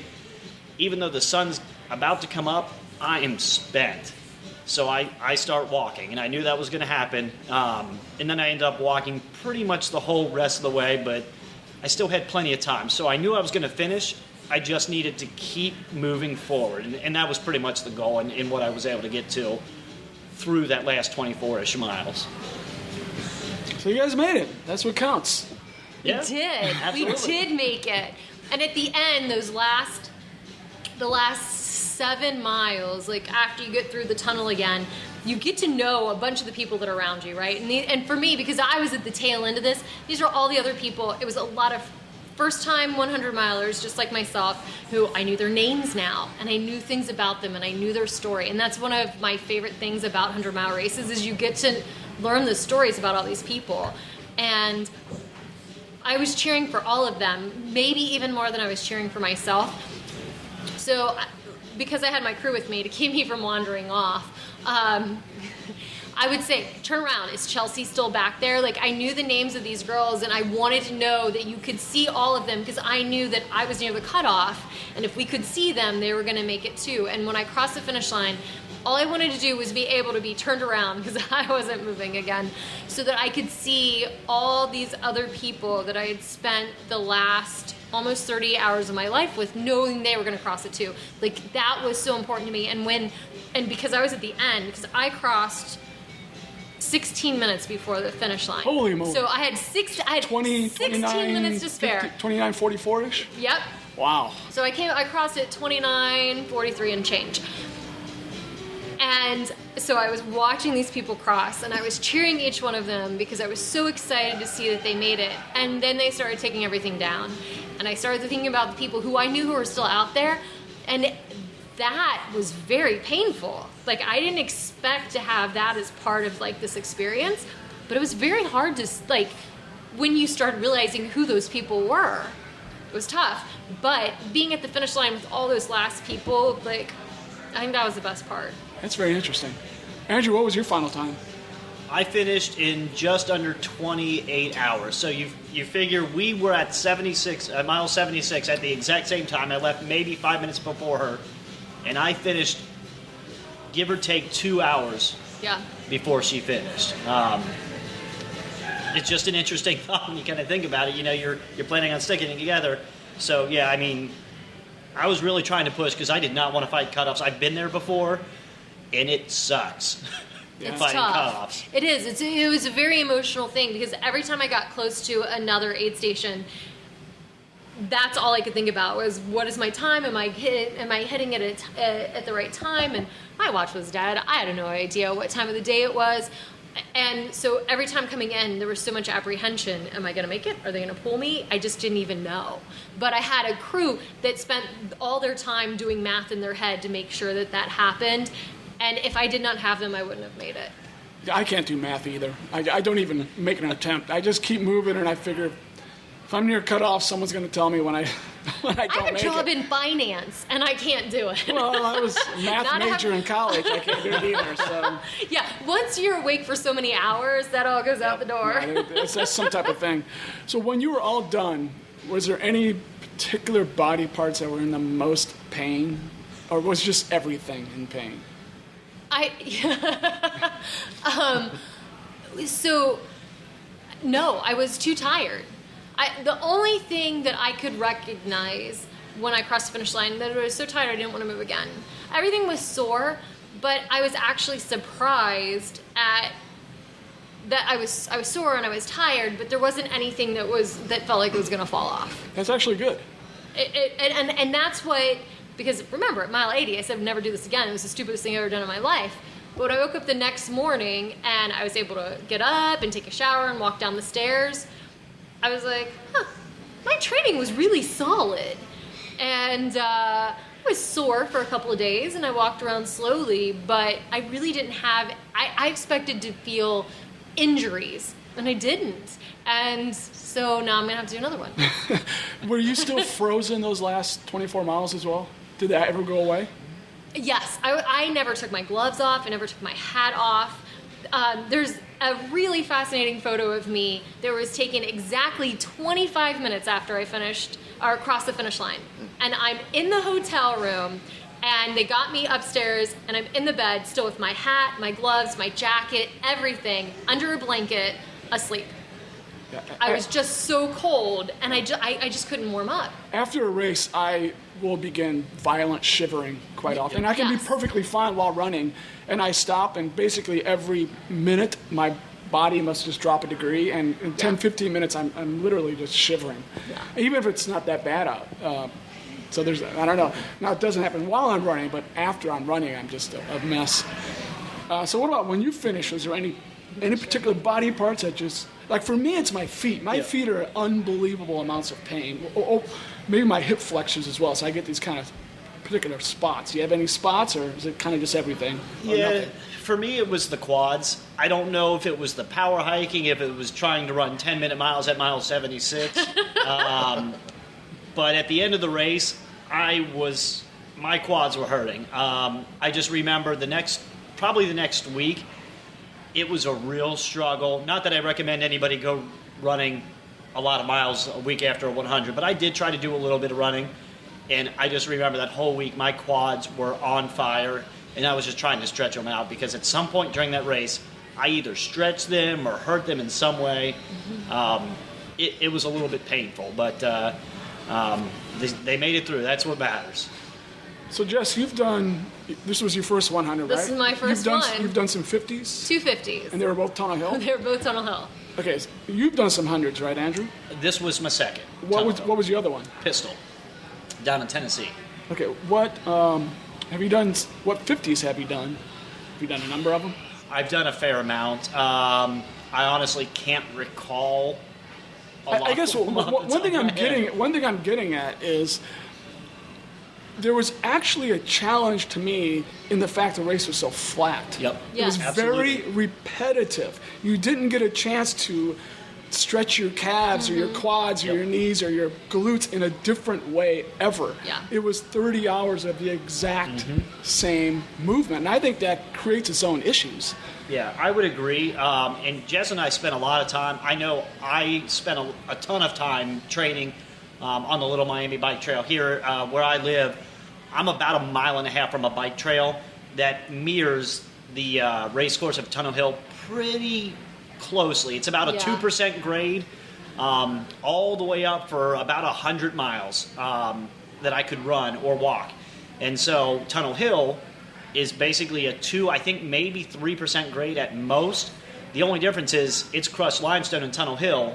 The Little Miami Bike Trail is paved. Yeah. But for all intent and purpose, crushed limestone feels like a paved bike path. So I spent a ton of time training on that. I think that helped, but still 100 miles is a lot more than I trained on that bike path.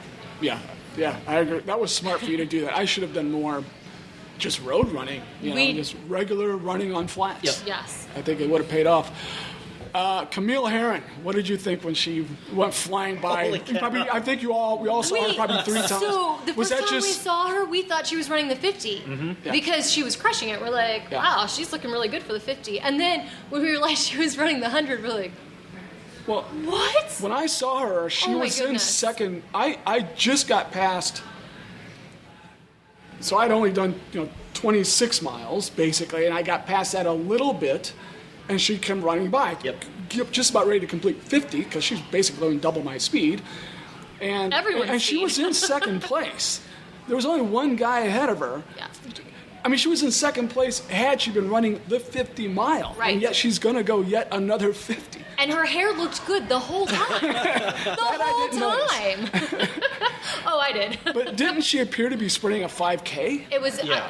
and she just, the whole time, every time we saw her, and then we start, after that, when we realized we were excited to see her that last time, to see how she looked, and she looked just the way she did the first time when we saw her. And that was very exciting, because we realized that she was going to set an amazing record. And it's just exciting to be on the course at the same time as someone setting a record like that. Oh, it's it was amazing because I think probably all of us had just gotten past 76 miles, basically. So we're got a whole 24 to go when she's basically almost coming into the finish. Yeah. Yep. And is that even right? I don't know. No, it was before that. No. I'm sorry. We had just. Us three would have just finished 50 miles. The 50 miles. That's what I mean. We Yes. had just gotten through the start finish. We had just finished 50, all three of us Right. probably, just getting out of there, a mile, 2, 3, 4 miles when she's coming back to finish. And I remember it was pitch dark. amazing. And I was really trying to keep my eye out for her Yeah. the whole time because we don't really know where she is. And I just remember really trying to find her. And then, finally I see her go flying by and it was just a big rock and roll, Camille, It was like It was incredible. I knew something amazing. It was very exciting to be a part of It that. really was. It's like really we were was. part of this history. Yes. Yep. Yeah. Something. Yeah, and it's a great course for that. Yeah. That was pretty amazing. So a couple other questions. We're about done. Are you two both putting your name in the Western States after this? Yes, we are. Well, I'm glad she spoke for me, but yes, I plan to as well. I mean, granted, see, now, even though it's 2017 now, that's for 2019 Western States. So Yeah, no, that was one of the things we've talked about it for the last year. Yeah. Sorry, Andrew. No, We've talked about it for the last Do year. you hope, and there'd be nothing wrong with thinking this way because I have a thought this way too, is there a part of you that kind of hopes you don't get selected right away so you can get more experience? Or do you I want to go as soon as I can go? Oh, no, I let the world figure that out for me. Whatever happens, just happens. Because some people, that. I have that thought to some extent, If it happens, you go. yeah. Andrew, you all ready to go? well, I'm not now, but I will be in a few months because whether I'm ready or not at the moment, I plan to do some some people would call stupid things in 2018 that I can't imagine won't get me ready for Western States. So We are going to get to that. Okay, so Jess, do you have any races you already signed up for 2018? Or pretty sure you're going to sign up for? Yeah, so I've got Anything. Small, short, I've got 3 marathons for the spring so far. Which ones? I've got Xenia, I've got the Derby, which Andrew and Kentucky I actually... Derby? Yep. I've done that. He and I we pace for that, which is a lot of very fun. nice. And then the 20th anniversary of the Flying Pig. I have done the Flying Pig. They have bacon. You have... I'm doing a race next weekend, so I don't want to do the marathon. I could do the half maybe, but yeah, that'll be But if you that'll do be the fun. full at mile 16, there's bacon. Bacon. Very Bacon. nice. Somehow that almost seems wrong. Should the Flying Pig really have bacon? I will also tell you, I already have my name on a waiting list for the motel in Vienna, Illinois, so that I can go and do the 50-miler there again next year. So we've already, Andrew and I have talked about it, and that's going to be a thing as well. There you go. But I'm not going to speak for him because his schedule is amazing. Yeah, so Andrew, you were going to attempt the Midwest Grand Slam. Is that correct? the Super Slam. The Super Slam. So Yep. what races are those? So it starts with Kettle Moraine. That's early 100. June, right? Early June 2nd That's next in year. Wisconsin. Wisconsin. 2 weeks after that Mohican? is Mohican 100, which Ohio? is Northern Ohio. And crazy. The very next month in July is Burning River 100, also in Northern Ohio. Right. Then you have Hallucination 100. Right. I just completed that. Nice. Yeah. I've heard good things It's about it, but I haven't done it yet. race. It's a great race. But that's up in Michigan. Right. And then you've got the Indiana Trail 100, Which is now moved to October. correct. They moved that from April to October, from my understanding, due to weather and Yes, I potential for I cancellation. did that, and it was just a ridiculous mud fest. Yeah. And that happened like 4 years in a row, and they said the heck with it. Yeah. The gods just did not want them to have it in April. So that's ridiculous right there. So then she's going to make you do Tunnel Hill after that, which will seem like a piece of cake, assuming that your legs actually still function. We'll see about Tunnel Hill. Right now, I'm only committed to helping crew. That said, I may be talked into Tunnel Hill. It might kind of depend on Western States, because we were just talking about Western States. With only one ticket in Western States, I'll probably have like a 1.5% chance of getting in. I think this year it was 1.9.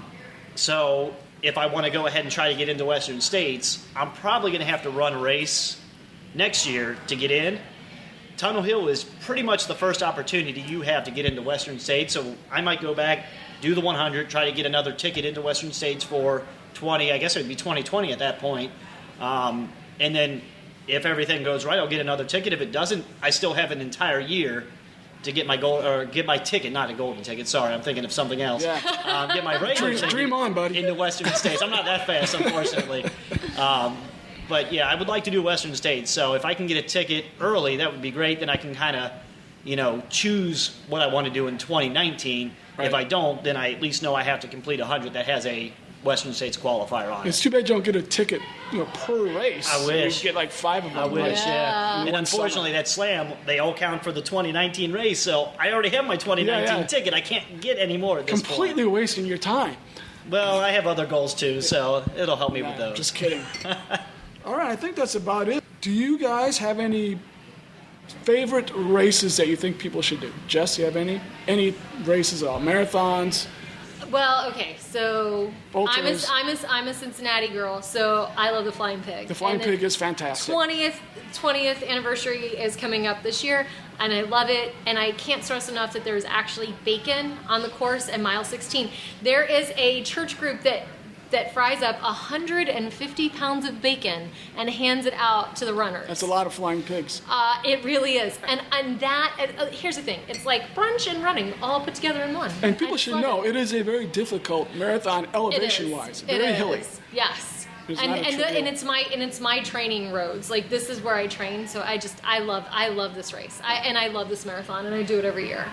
Andrew, what do you have? Anything that people should do from your experience? Like beautiful views or just great organization, anything? I would have to say there's a few.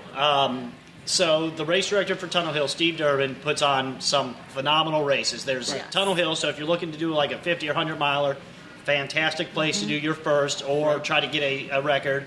But he does a couple other races, Run Under the Stars, Ruts as they're known, down in like Paducah. I think there's one in Oak Ridge. There's one or two others. Those are timed races. Those are phenomenal events. Those are 12-hour? And you run them during the night, or are they 24? I want to say they're 10, actually. 10, okay. I don't remember off the top of my head. I've done you run all night long? Is that what they do? Yep, they run over the night, hence the Run Under the Stars portion. Ruts. But they're a phenomenal race. And then I love the Pistol Ultra. I've done that every year since I did it the first time with my 100-miler. And that's down to Chattanooga or Nashville? It's in Alcoa, Tennessee. It's a suburb of. It's basically where the airport of Knoxville is. Okay. So that's a phenomenal race. The race director for that race does a great job. And then you've got. I would be remiss if I didn't say the Kentucky Derby Marathon, but I'll note that I'm an ambassador for that race. I really enjoy that race. A lot of fun. I did that a long time ago, probably 10 years ago. Do they run near or on the track or something? You go right through it. It's so much fun. I Snapchatted that whole thing last year. Yeah, I need to do that again because I remember, and that also has some little sneaky hills at the end, if I recall. There's from 24 to 26. There's rollers, but then you have Iroquois Park from 13 to 15, and that's some fun hills. Yeah, I think maybe that's what I'm thinking. I recall some hills. Yeah. Because I was going for a Boston qualifier, and the hills. Those hills might tell you otherwise. Yep. Yeah.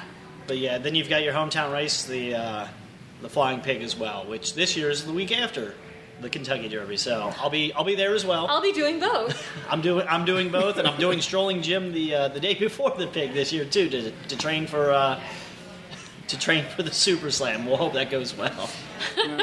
Andrew, let's hope that you stay healthy through all this. That's the goal. That's number one. Jess, keep up the good work. Thanks. 100 number one is done. Yep. More to come. More to come. All right. I think we're done. Thank you. Thank you guys very much. Appreciate it. All right. Okay. That was fun. Thanks a lot to Jess and Andrew for that.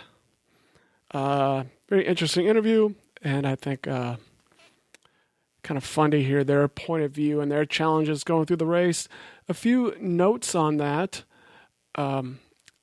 Shoes, I wore the ATR, the Challenger ATR3, the Hoka Challenger ATR3. That's what I wore. These are cushiony. The this version is wider than the previous version. So as many know, Hoka shoes were just too narrow for too many people, but they're starting to widen them. So the Hoka Challenger ATR3 are wide enough that I can wear them. They don't have a whole lot of grip on the bottom or anything like that. You can wear them on the road if you really wanted. They're perfect for crush gravel, absolutely perfect. So that's what I wore during the race, the whole race. Jess and Andrew, interestingly, wear Newton shoes. You don't hear this a whole lot. So Andrew wore the Newton Gravity and the Newton Distance, and Jess wore the Newton Gravity shoes. I don't know anything about them, but you might want to check those out because I think that's a little bit unique to wear. I subsequently did see something by another local Cincinnati runner, Harvey Lewis. Many of you may know about him. He's very famous, elite runner. I think he wears Newtons sometimes as well. So at least 3 people in the Cincinnati area are wearing Newton shoes, it seems like. It's not one you tend to hear about a whole lot, so people might want to check those out. What else? That's something about what Jess was eating. We talked about what Jess ate during the race with her challenges, and she did mention grapes. She said she ended up eating lots of grapes and also peanut butter graham cracker sandwiches. So I guess those 2 things really got her through the race. And finally, yes, Camille Herron did set a 100-mile world record. Evidently, it's a trail and a road world record both, 12 hours and 42 minutes. And those of us who witnessed it can only shake our heads pretty much in disbelief at just seeing someone do that. I mean, it's like we went and witnessed a no-hitter or something, you know. It's not quite the same as saying we went to a Super Bowl because then you know you're going to something amazing. It's more like going to a regular event and something amazing happens. She entered very shortly before the race, so I'm guessing some people didn't even know she was going to be there, or maybe didn't know what was going on until later. I happen to know she was going to be there and that she was going to try for the 100-mile world record. But just watching her fly was unbelievable. So again, 3 times I saw her, and it wasn't at all 3 times she was coming at me when I saw her. And that last time was amazing. I mean, she was just flying, and she's already run 95 miles and just flying, cruising. Really, really something to see. I'll always be able to say, hey, I was there when Camille Herron did that.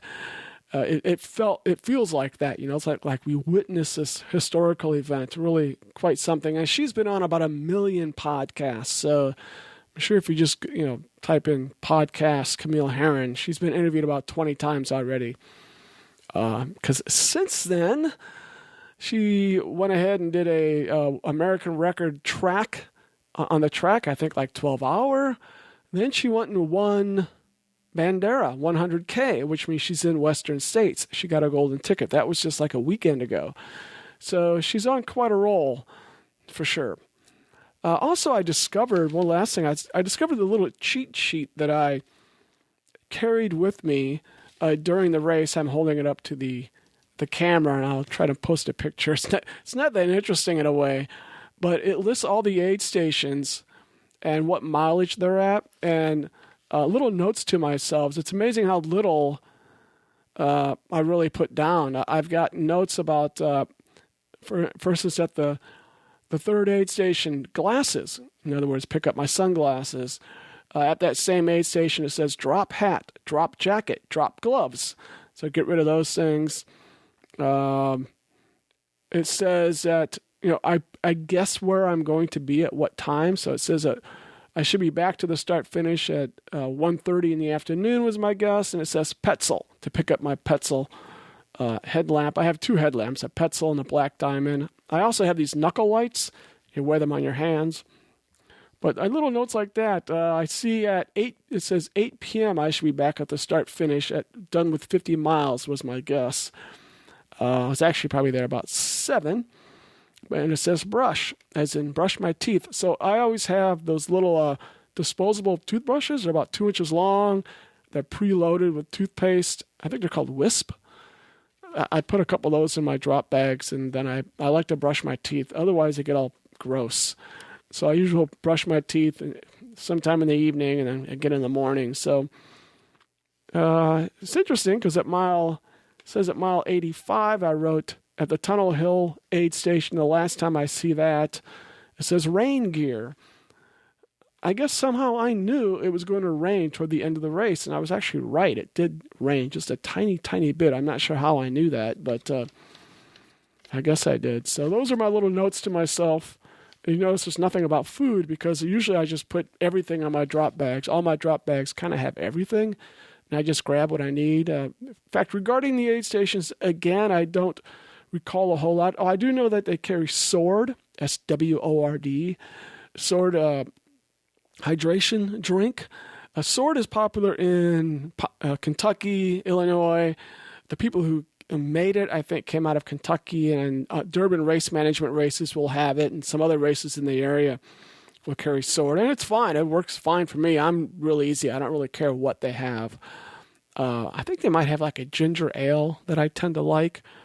I'm not even sure if they had that at the race. I just like, hey, put whatever you got, put it in my bottles. I don't care what it is. And they had all the other goodies you want. I think they had gels. But again, I always bring all the gels I need. But if they have them, then I'll grab some too. And other than that, they had, peanut butter and jelly sandwiches and all the other snacks and stuff that you need as well. As far as what I wore, otherwise I had my Ultimate Direction Timothy Olsen vest with 2 bottles up front. And that was that. It carried me through the race. I mean, every 5 miles you're at an aid station, so I didn't even have to fill the bottles up, really. I could fill them halfway up and I'd be fine. And I think that just about covers everything that I can think of. I did think that Andrew, talking about the Midwest Super Slam, he should add Tunnel Hill to his schedule next year, and then it could be the Super Duper Slam, the Midwest Super Duper Slam. Everyone else would be doing 5 races, 100 miles, to do the Midwest Super Slam. He should just add another one, 6. It could be the Super Duper. That's what I say. Hello, everyone. I'm butting in because I cannot help but fix the technical error I made regarding when I saw Camille Herron. So what I was saying was not correct as far as the last time I saw her. So I sat down and calculated and plotted out the 3 times that I saw Camille Herron, and all 3 of these times she would have been coming at me as I saw her. So the first time would be towards the beginning of the race when we all took off to the south. She would have made the turnaround before I got there, and probably I was around mile 10 and she was about mile 16, very roughly. The second time is when I would have passed the start finish and went a little bit by and been around mile 29.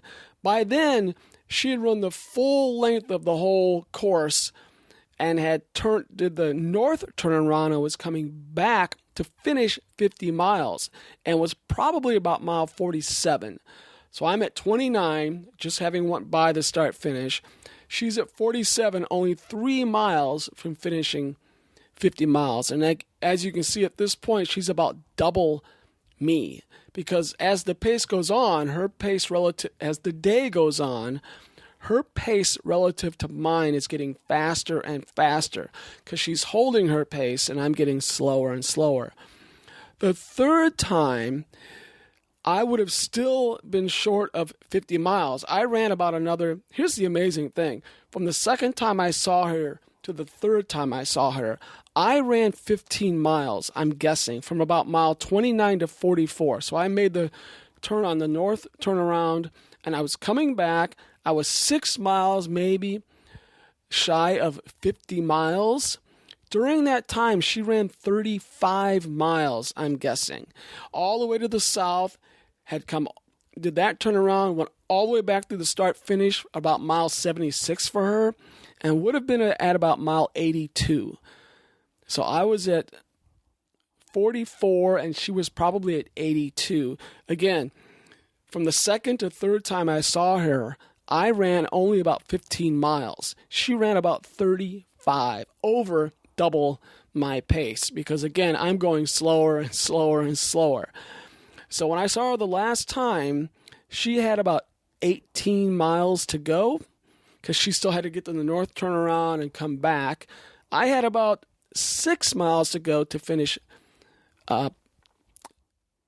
50 miles. And I can remember now the third time I saw her, she did not have a headlamp. And now I recall thinking, wow, she maybe should have one because it was getting dark. And by my calculation, it was probably about 5:30 in the evening. And at that time, I had my headlamp on, I'm pretty sure.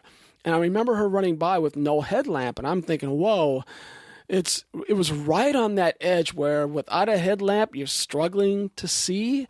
I mean, you could, but just barely. But I'm assuming when she got to the next aid station, which was a drop bag aid station at Tunnel Hill, I think, or maybe even the one before that, she probably did pick up a headlamp there. So anyway, those are the 3 times I saw her. I was at mile 10, 29, and 44. She was at 16, 47, and 84. So there you go. I was done seeing her, of course. But when I was at mile 50, she was behind me, probably about 10 miles or so to go behind me, running in the same direction as me. But I was never going to see her again because then I took off to the south and she was coming behind me at about another 10 miles to go just to get to the finish. And that's where my wife saw her finish, which was very cool. By the way, I should mention my wife got a video of it, and it was really, really super exciting for her to see that finish. So she was there to witness that history happen. So anyway, just wanted to clarify that. Hey, one other thing I wanted to clarify was this. I didn't say anything about the scenery of the course, and you might think it was incredibly dull because it was just 2 out and backs. And it's true, the south out and back did not have a lot in the way of views because the trees and such were pretty much on top of you. So on one side was like a forest or whatever it was just trees, and the other side was a road, not right next to you, but a little ways off. I can't remember, 50 feet. It seemed like there was a road. So there wasn't a whole lot to see on the south side. On the north side, though, there were some really beautiful views. It opened up every now and then. You crossed a couple of rivers, or at least one river. I remember with a bridge. It seemed to me there was 2 or 3 bridges.